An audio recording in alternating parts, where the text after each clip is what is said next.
maanta oo ka dhacday magaalada Washington DC ayaan waxaan rabnaa insha Allah taala warqad ka soo baxday maamulka madaxweyne Trump iyo sidaas la mid ah warqad ka soo baxday ninka xukuma hay'adda USCIS oo iyadoo ah hay'adda qaabilsan in ay process garayso application kasto oo soo mara dalka Mareykanka kaas oo ku saabsan arrimaha soo galootiga. Marka waxaa ka soo baxday warqad yar oo uu soo qoray Edlow ninka la yiraahdo, ninkaas oo isagoo ah ninka directorka ah ama xukuma directorka xukuma hay'adda USCIS. Hay'adan ayaa waxa ay sheegtay amar uga yimi maamulka sare ee madaxweyne Trump kadib shalay dhibaatadii ka dhacday Washington DC. waxa uu madaxweynaha go'aamiyay in application kasto ama arji kasto oo 19 wadan oo markii hore shaki laga qabay muwaadiniintooda eedeyna loogu soo jeedinayay in maamulkii hore ay dadkaas u ogolaadeen in ay soo galaan dalka Mareykanka baa maamulkii Biden ee 4 sano la soo dhaafay waa anaga inta dhaweyta video ka sameynay. So 19 kaas wadan dadka ka soo galay ayaa waxa uu madaxweynaha amar ku siiyay hay'adda USCIS in ay baaritaan degdeg ah ay ku samayso 19 ka wadanna haddii aan idin kala sheego waxa ay kala yihiin Soomaaliya ka bilaabeyna maadaama anaga Soomaaliya aan nahay of course Soomaaliya, Yemen, Eritrea, Burundi, Congo waa Republic of Congo, Equatorial Guinea, Togo, Chad, Libya, Sudan, Haiti, Cuba, Venezuela, Sierra Leone of course, Afghanistan, Turkmenistan, Myanmar iyo Laos. So 19 kaas wadan muwaadiniinta 19 kaas wadan ka soo jeeda oo sharci qaadatay ama green card ha ahaado ama I-94 ha ahaado ama qof hadda wax sugaayo oo aan labada midna haynin oo sharci suga ah waxa ahaade mainly waxa xoog la saari doona haduu Ilaahay idmo waxa uu noqon doona madaxweynaha yiri oo amar lagu siiyay hay'adda USCIS in ay shaqo adag ka qabato 19 kaas wadan oo markii horeba ay saarnayd cunaqabataynta. mar la weydiiyay su'aashan ninkaas Edlow oo la dhahay maxaad yaa waayo wadamada shakiga ama dareenka uu ka qabo dalkan Mareykanka. So isaga madaxweynaha wuxuu isticmaalay countries of concern wadamada aan ka qabno walwalka markii horeba yaa waayo markii la dhahay 19 kaas wadan oo hadda aan idin sheegay ayuu wuxuu dhahay Mr. Edlow waxa dib u fiirisaan bishii June sanadkii la soo dhaafay travel banki la soo rogay wadamadii loo diiday dalka Mareykanka inay si fudud ku soo galaan liiskaas fiiriya. Marka liiskii markaan fiiriyay waxa ii soo baxday 19 kaas wadan. Of course anaga Soomaaliya nahay, Soomaaliya kamid waa kamid dalka Soomaaliya waa kamid Yemen waa kamid waa Eritrea waa kamid Sudan, Chad, Libya, Togo of course. Africa haddaan idin sheego Sierra Leone, Equatorial Guinea iyo Republic of Congo. intaasoo wadan baa Africa kaga jirta. Eritrea, Yemen, not Yemen actually, Eritrea, Somalia, Burundi, Congo, Equatorial Guinea, Sierra Leone, Chad iyo Libya waaye iyo Sudan of course. Marka wadamadaas ayaa waxa madaxweynaha uu amar ku siiyay in dib u eegis lagu sameeyo application kasto gaar ahaan hataa wuxuu ka hadlayaa dadka qaatay green cardka. nimankii reer Afghanistan iyagu shalay ninka dhibaatada geystay awgiis waxa dhacday in iyaga totally la joojiyo wax application ah oo wadankaas ka socda oo la qaabilayo haba yaraatay ma jirto. maantana waxa la raaciyay in warqadaas kale ay soo baxday oo 19 ka wadan oo markii horeba buuq kaga furaa xagga travel banka oo dalkan loo diidanayo laga joojiyay in lagu soo daray liiska. marka 19 ka wadan fiiriya ayuu yiri ninkaas odayga ah markii la weydiiyay dadka kamidka ah wadamadaas dib ha loo eego buu yiri wadamadii hore aan u mamnuucnay baan dib u eegi doonaa applicationadooda. So qof kasta oo wadamada ka soo jeeda oo qaatay green card maanta wuxuu ku jira bahar aada dib ayaa loo eegi doonaa. markii hore waxay ahayd dad gaar ah in dib loo yarafiyeeyo applicationadooda maadaama madaxweynaha uu ku eedeynayay maamulkii hore in uu si degdegsiye ah wax u sameeyey. tan kale markii la wareysanayay Mr. Edlow oo isagoo ah directorka USCIS ayaa waxa uu sheegay dalka Mareykanka uma rabna buu yiri in aan mas'uul ka noqono shaqo xumadii iyo dadkii iska soo xaroonayay iyo nidaam darradii maamulkii naga horreeyay ama resettlement programkii uu sameeyay. ninkan hadda odayga ah oo dhibaatada geystay oo askarta xabadeeyay ayaa waxa ay sheegeen in sanadkii hore la siiyey sharciga oo sharci isaga asylumkiisii oo maangelidoonkiisii la ansixiyaba oo loo ogolaaday dalka inuu joogo oo ka shaqaysto oo I-94kiisii wixiisa waaba la siiyaba. ninkan odaga ah ayaa waxa uu ku imaaday baa la yidhi program madaxweynihii hore ee Biden uu u bixiyey maadaama markii ay ka soo baxayeen Afghanistan uu u bixiyey welcome our friends oo kale program ah saaxiibadeen waa soo dhaweynaynaa dadka allies-ka nala ah oo taageerada noo haya oo aan nala shaqaynayna waan soo dhaweynaynaa buu yiri. so 19kaas wadan ayaa haddeer sida jirta la xaqiijiyey in 19ka wadan ay yihiin dadka sida goonida ah loo baari doono oo loo jeegarayn doono. ninka odaga waa la hayaa laakiin waxa uu sababay in markii horeba ula boocle iyadoo la isugu kutubayay oo policy-gii hore ay jirtay oo daraad aan ka hadlaynay ku saabsanay dadka green card-ka qaatay in qaybo ka mid ah dib u eegis lagu samayn doono bay hadda waxay yidhaahdeen all of them kulligood qof kasta oo qaatay sharci oo 19ka wadan ka soo jeeda waxaa lagu samaynayaa baa la yidhi baaritaan oo dib u eegis ayaa lagu samayn doonaa. sidaan hore idinku sheegay maalinkii dhaweyto ninkii lawyerka ahaa ee Soomaaliga ahaa Cabdulwaahid baa la yiraahdaa jeclahay ninka Minneapolis jooga maanta hata uu soo geliyay arrinkan isaga ah ka hadalkiisa wuxuu soo jeedinayay qofka haddii ay u yeerto hay'adda ICE Immigration and Customs Enforcement in uusan interview siinin isaga oo aan haysan lawyer. marka arrinkan isaga ah oo dhibaatada ah oo dhacay shalay ka dhacay Washington DC already waxa la dareemayaa saakay dhibaatadii uu geystay maanta already waa la dareensan yahay dad fara badan ayaa loo soo jeedaa. tan labaad oo aan rabo inaan idinku daro hadduu Ilaahay idmo waxaan daawaday waraysi laga qaaday nin oday ah oo la taliye u ah madaxweyne Donald Trump. ninkaas la taliyaha ah ayaa waxa uu sheegay isaga oo waraysi laga qaadayay podcast waraysi dad aad badan ay loo daawado oo waliba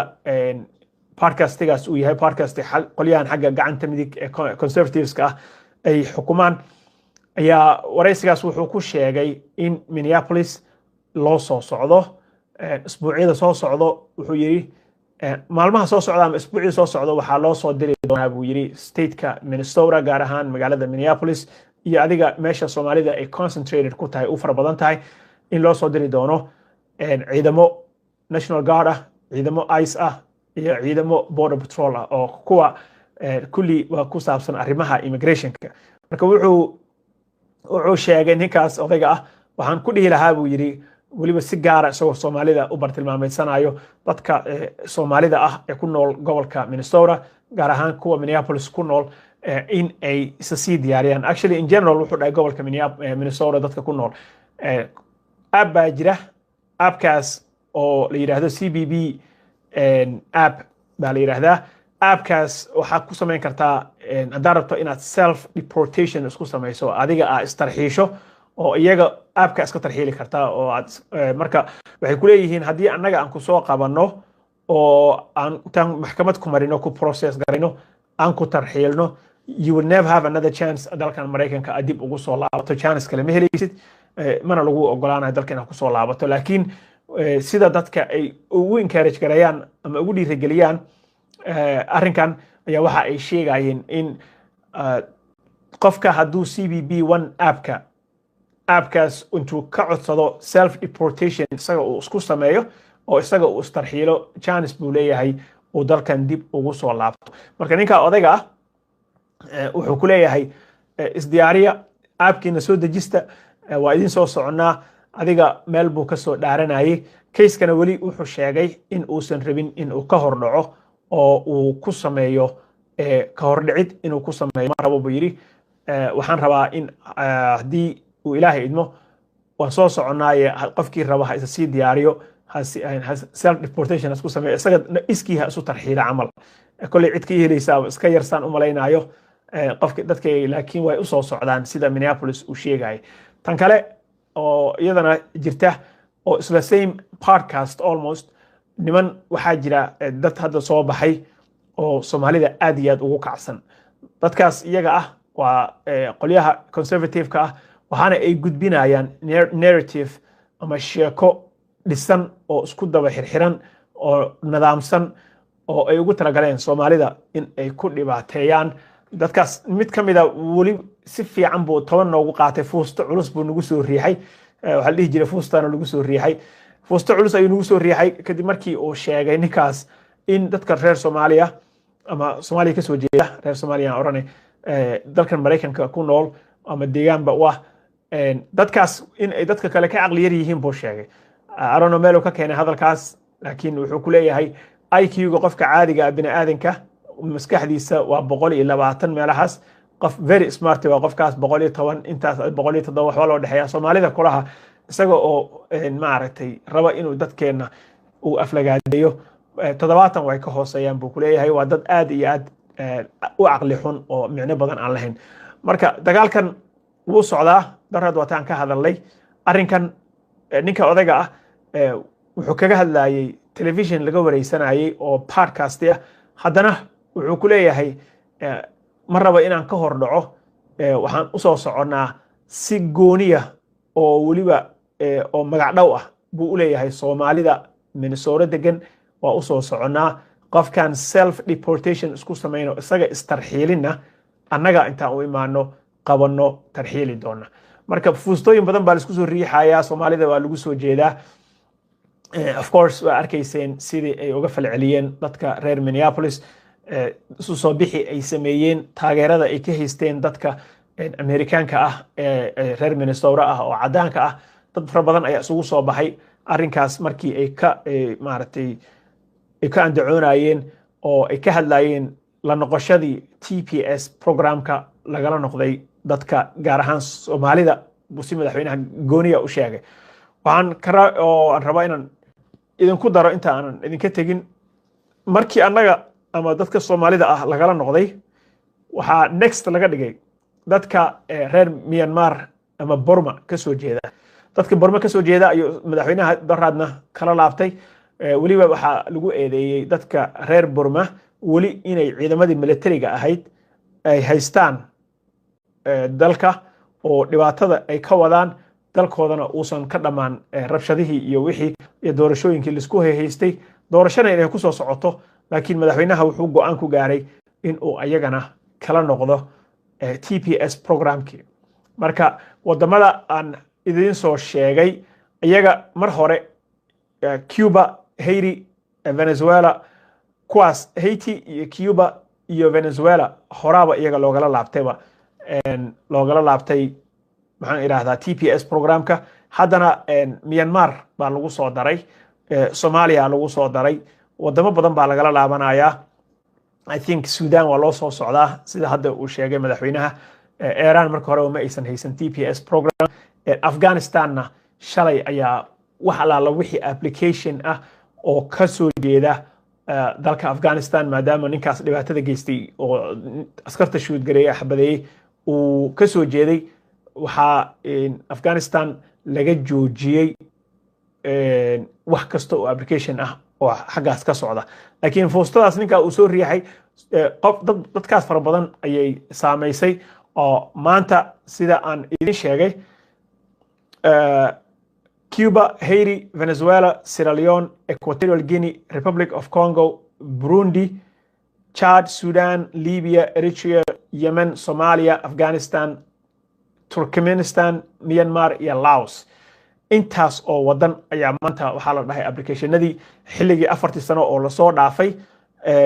dadkii la siiyay green cardka iyo dadkii qaatay I-94ka iyo dadkii asylumka sugayay iyo dadkii asylumka qaatayba intaa waa laga daba tegaya hataa waxaa laga daba tegaya baa la yidhi application kasto xabad xabad ee loo soo saaraya dadka hataa refugiga haysta oo qaxootinimada sheegay madaxweynaha amarna lagu siiyey hay-adda USCIS amarkaasna way u hoggaansantay wayna qaadatay waa arki doonaa wixii kale oo ka soo kordha laakiin 19 wadan oo ka dhacday magaalada Washington DC ayaan waxaan rabnaa insha Allah tacaala warqad ka soo baxday maamulka madaxweyne Trump iyo sidaas la mid ah warqad ka soo baxday ninka xukuma hay-adda USCIS oo iyadu ah hay-adda qaabilsan in ay process garayso application kasto oo soo mara dalka Mareykanka kaas oo ku saabsan arrimaha soo galootiga marka waxaa ka soo baxday warqad yar oo uu soo qoray Edlow ninka la yiraahdo ninkaas oo isagu ah ninka directorka ah ama xukuma directorka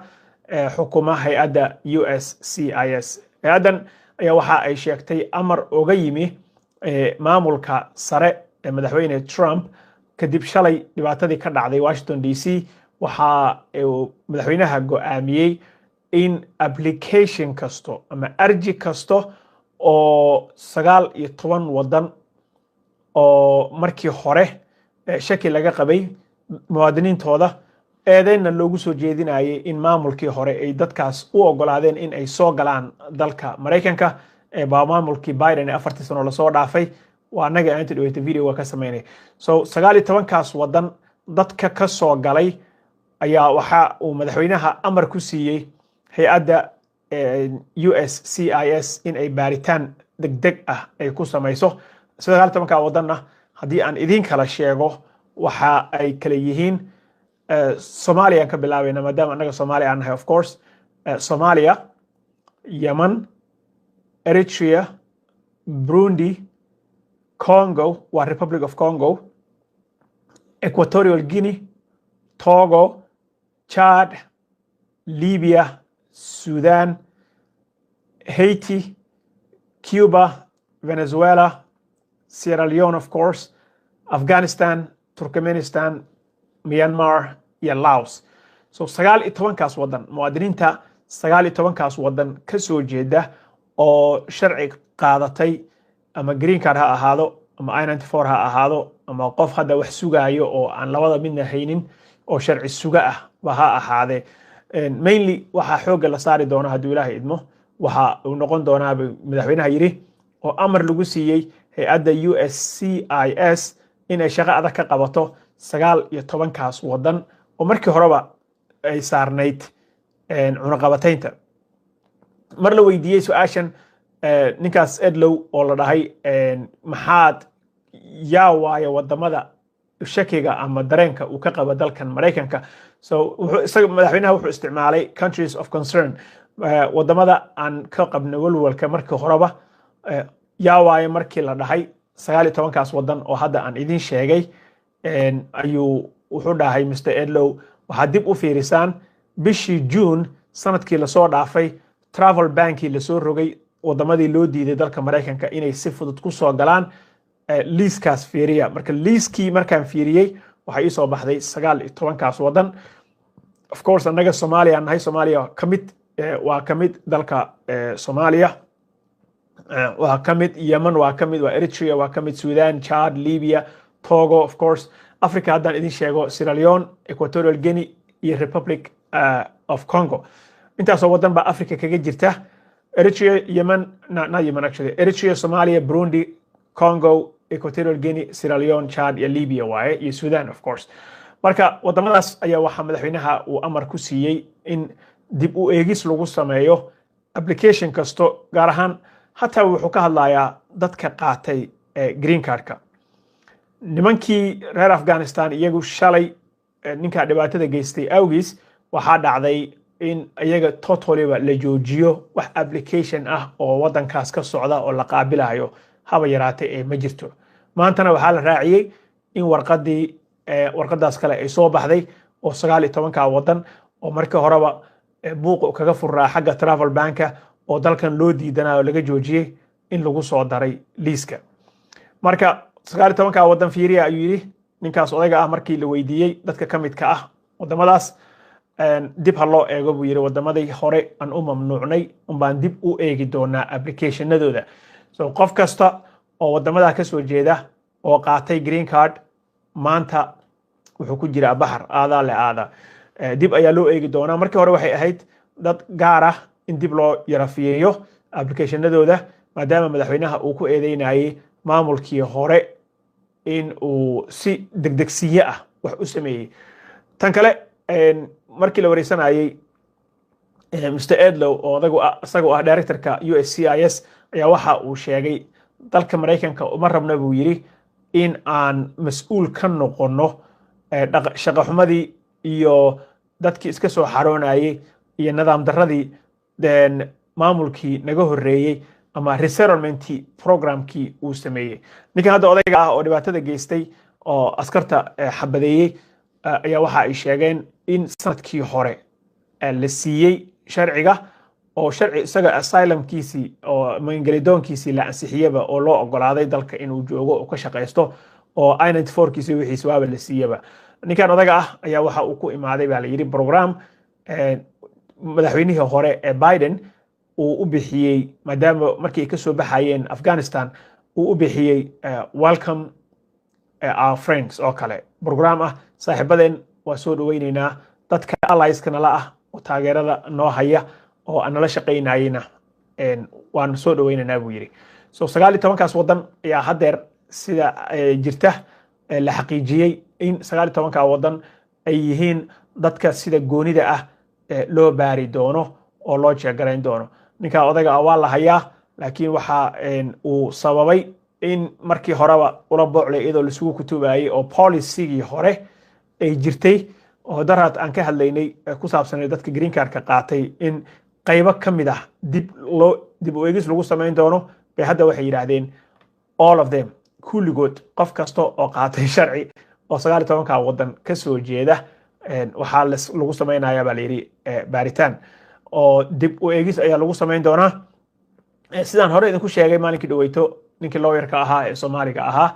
Cabdulwaahid baa la yiraahdaa jeclahay ninka Minneapolis jooga maanta taa uu soo galiyay arrinkan isaga ah ka hadalkiisa wuxuu soo jeedinayay qofka haddii ay u yeerto hay'adda ICE Immigration and Customs Enforcement in uusan interview siinin isaga oo aan haysan lawyer marka arrinkan isaga ah oo dhibaatada ah oo dhacay shalay ka dhacay Washington DC already waxa la dareemayaa saakay dhibaatadii uu geystay maanta already waa la dareensan yahay dad fara badan ayaa loo soo jeedaa tan labaad oo aan rabo inaan idinku daro hadduu ilaahay idmo waxaan daawaday waraysi laga qaaday nin oday ah oo la taliye u ah madaxweyne Donald Trump ninkaas la taliyaha ah ayaa waxa uu sheegay isaga oo waraysi laga qaadayay podcast waraysi dad aad badan ay loo daawado oo waliba podcastigaas uu yahay podcast qolyahan xagga gacanta midig ee conservatives-ka ah ay xukumaan ayaa waraysigaas wuxuu ku sheegay in Minneapolis loo soo socdo isbuucyada soo socdo wuxuu yiri maalmaha soo socda ama isbuucii soo socdo waxaa loo soo diri doonaa buu yiri stateka Minnesota gaar ahaan magaalada Minneapolis iyo adiga meesha Soomaalida ay concentrated ku tahay u fara badan tahay in loo soo diri doono ciidamo National Guard ah ciidamo ICE ah iyo ciidamo Border Patrol ah oo kuwa kulli waa ku saabsan arrimaha immigrationka marka wuxuu sheegay ninkaas odayga ah waxaan ku dhihi lahaa buu yiri waliba si gaar ah isagoo Soomaalida u bartilmaameedsanayo dadka Soomaalida ah ee ku nool gobolka Minnesota gaar ahaan kuwa Minneapolis ku nool in ay sii diyaariyaan actually in general wuxuu dhahay gobolka Minnesota dadka ku nool app baa jira appkaas oo la yiraahdo CBP app baa la yiraahdaa appkaas waxaad ku samayn kartaa haddaad rabto inaad self deportation isku samayso adiga aad istarxiisho oo iyaga appka iska tarxiili kartaa oo aad marka waxay ku leeyihiin haddii annaga aan ku soo qabanno oo aan tan maxkamad ku marino ku process garayno aan ku tarxiilno you will never have another chance dalkan Mareykanka aad dib ugu soo laabato chance kale ma helaysid mana lagu ogolaanayo dalkan ku soo laabato laakiin sida dadka ay ugu encourage garayaan ama ugu dhiirigeliyaan arrinkan ayaa waxa ay sheegayeen in qofka hadduu CBP1 appkaas intuu ka codsado self deportation isaga uu isku sameeyo oo isaga uu istarxiilo chance buu leeyahay uu dalkan dib ugu soo laabto marka ninka odayga ah wuxuu ku leeyahay isdiyaariya appkiina soo dejista waa idin soo soconaa adiga meel buu ka soo dhaaranayay kayskana weli wuxuu sheegay in uusan rabin in uu ka hordhaco oo uu ku sameeyo ka hordhicid inuu ku sameeyo ma rabo buu yidhi waxaan rabaa in haddii uu ilaahay idmo waan soo soconaaye qofkii raba ha isa sii diyaariyo self deportation isku sameeyo isaga iskii ha isu tarxiila camal kolley cid ka helaysaa iska yarsaan u malaynaayo qofka dadka laakiin way u soo socdaan sida Minneapolis uu sheegay tan kale oo iyadana jirta oo isla same podcast almost niman waxaa jira dad hadda soo baxay oo Soomaalida aad iyo aad ugu kacsan dadkaas iyaga ah waa qolyaha conservative-ka ah waxaana ay gudbinayaan narrative ama sheeko dhisan oo isku daba xirxiran oo nidaamsan oo ay ugu talagaleen Soomaalida in ay ku dhibaateeyaan dadkaas mid ka mid ah weli si fiican buu toban noogu qaatay fuusto culus buu nagu soo riixay waxa la dhihi jiray fuustana lagu soo riixay fuusto culus ayuu nagu soo riixay kadib markii uu sheegay ninkaas in dadka reer Soomaaliya ama Soomaaliya ka soo jeeda reer Soomaaliya oranay dalkan Mareykanka ku nool ama deegaanba u ah dadkaas in ay dadka kale ka aqli yar yihiin buu sheegay arano meel uu ka keenay hadalkaas laakiin wuxuu ku leeyahay IQ-ga qofka caadiga bini aadanka maskaxdiisa waa 120 meelahaas qof very smart waa qofkaas 110 intaas 107 wax loo dhaxeeya Soomaalida kulaha isaga oo maaragtay raba inuu dadkeena uu aflagaadeeyo 70 way ka hooseeyaan buu ku leeyahay waa dad aad iyo aad u aqli xun oo micno badan aan lahayn marka dagaalkan wuu socdaa darad wataan ka hadalay arrinkan ninka odayga ah wuxuu kaga hadlayay television laga wareysanayay oo podcast ah haddana wuxuu ku leeyahay ma rabo inaan ka hor dhaco waxaan u soo soconnaa si gooniya oo weliba oo magac dhow ah buu u leeyahay Soomaalida Minnesota degan waa u soo soconnaa qofkan self deportation isku sameeyno isaga istarxiilina annaga intaan u imaano qabanno tarxiili doona marka fuustooyin badan baa la isku soo riixayaa Soomaalida waa lagu soo jeedaa of course waa arkayseen sidii ay uga falceliyeen dadka reer Minneapolis isu soo bixi ay sameeyeen taageerada ay ka haysteen dadka Amerikaanka ah reer Minnesota ah oo cadaanka ah dad fara badan ayaa isugu soo baxay arrinkaas markii ay ka maaragtay ay ka andacoonayeen oo ay ka hadlayeen la noqoshadii TPS programka lagala noqday dadka gaar ahaan Soomaalida busi madaxweynaha gooniya u sheegay waxaan rabaa inaan idinku daro inta aanan idinka tegin markii annaga ama dadka Soomaalida ah lagala noqday waxaa next laga dhigay dadka reer Myanmar ama Burma ka soo jeeda dadka Burma ka soo jeeda ayuu madaxweynaha daraadna kala laabtay weliba waxaa lagu eedeeyay dadka reer Burma weli inay ciidamadii militariga ahayd ay haystaan dalka oo dhibaatada ay ka wadaan dalkoodana uusan ka dhamaan rabshadihii iyo wixii iyo doorashooyinkii la isku haystay doorashada inay ku soo socoto laakiin madaxweynaha wuxuu go'aan ku gaaray in uu ayagana kala noqdo TPS programkii marka wadamada aan idin soo sheegay iyaga mar hore Cuba Haiti Venezuela kuwaas Haiti iyo Cuba iyo Venezuela horaba iyaga loogala laabtay maxaan iraahdaa TPS programka haddana Myanmar baa lagu soo daray Soomaaliya lagu soo daray wadamo badan baa lagala laabanayaa I think Sudan waa loo soo socdaa sida hadda uu sheegay madaxweynaha Iran marka hore ma aysan haysan TPS program Afghanistanna shalay ayaa wax alaala wixii application ah oo ka soo jeeda dalka Afghanistan maadaama ninkaas dhibaatada geystay oo askarta shuud gareeyay xabadeeyay uu ka soo jeeday waxaa Afghanistan laga joojiyay wax kasta oo application ah oo xaggaas ka socda laakiin foostadaas ninka uu soo riixay dadkaas fara badan ayay saameysay oo maanta sida aan idin sheegay Cuba, Haiti, Venezuela, Sierra Leone, Equatorial Guinea, Republic of Congo, Burundi, Chad, Sudan, Libya, Eritrea, Yemen, Somalia, Afghanistan, Turkmenistan, Myanmar iyo Laos. intaas oo wadan ayaa maanta waxaa la dhahay applicationadii xilligii 4 sano oo la soo dhaafay